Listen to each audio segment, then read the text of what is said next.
To Kill a Mockingbird, Chapter 23. Atticus didn't bat an eye, just stood there and let Mr. Yule call him names wild horses could not bring me to repeat. Too proud to fight, you N-word-loving bastard? No, too old. You have to hand it to Atticus Finch, he can be right dry sometimes. Jem and I didn't think it entertaining. The deadliest shot in the county owned no gun, and we were afraid for him. You could borrow one. Nonsense. A gun in the house is an invitation to somebody to shoot you. What's bothering you, son?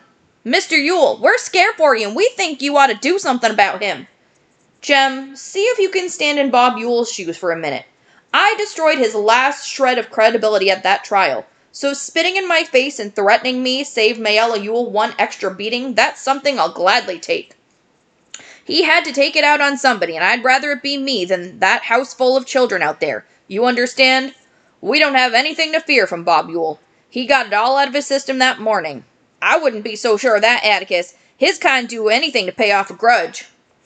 Atticus, if Tom loses his appeal, what'll happen to him? He'll go to the chair.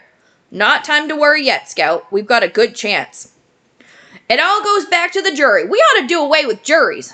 If you had been on that jury, son, and 11 other boys like you, Tom would be a free man. So far, nothing in your life has interfered with your reasoning process. In our courts, when it's a white man's word against a black man's, the white man always wins. They're ugly, but those are the facts of life. Doesn't make it right. You just can't convict a man on evidence like that. You can't. You couldn't, but they could and did. As you grow older, you'll see white men cheat black men every day of your life. But let me tell you something, and don't you forget it.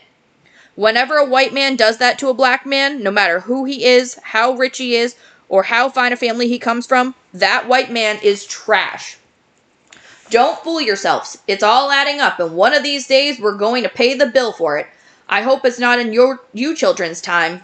Why don't people like us and Miss Maudie ever sit on juries? For one thing, Miss Maudie can't serve on a jury because she's a woman. You mean women in Alabama can't? I do. I guess it's to protect our frail ladies from sordid cases like Tom's. Besides, I doubt if we'd ever get a complete case tried. The lazy ladies be interrupting to ask questions. Tom's jury sure made up its mind in a hurry. No, it didn't. That jury took a few hours, an inevitable verdict maybe, but usually it takes them just a few minutes. You might like to know that there was one fellow who took considerable wearing down. In the beginning, he was rare for an outright acquittal. Who? One of your old Sarum friends. One of the Cunninghams? Golly Moses, one minute they're trying to kill him and the next they're trying to turn him loose.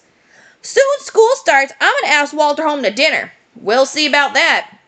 Why not, Auntie? They're good folks. Jean Louise, there is no doubt in my mind that they're good folks, but they're not our kind of folks. If they're good folks, then why can't I be nice to Walter? I didn't say not to be nice to him, but you don't have to invite him home. But I want to play with Walter, Auntie. Why can't I? Because he is trash. That's why you can't play with him. I'll not have you around him picking up his habits and learning Lord knows what. You can scrub Walter Cunningham till he shines. You can put him in shoes and a new suit, but he'll never be like Jem. Besides, there's a drinking streak in that family a mile wide. Finch women aren't interested in that sort of people. Auntie, she ain't 9 yet. Scout, I'm beginning to understand something. What, Jem? There's 4 kinds of folks in this world. There's the ordinary kind like us and the neighbors. There's the kind like the Cunninghams out in the woods. The kind like the Yules down at the dump, and the Negroes. The thing about it is, our kind of folks don't like the Cunninghams don't like the Yules, and the Yules hate and despise the colored folks. Scout, what, Jem? I think I'm beginning to understand why Boo Radley stayed shut up in the house all this time. It's because he wants to stay inside.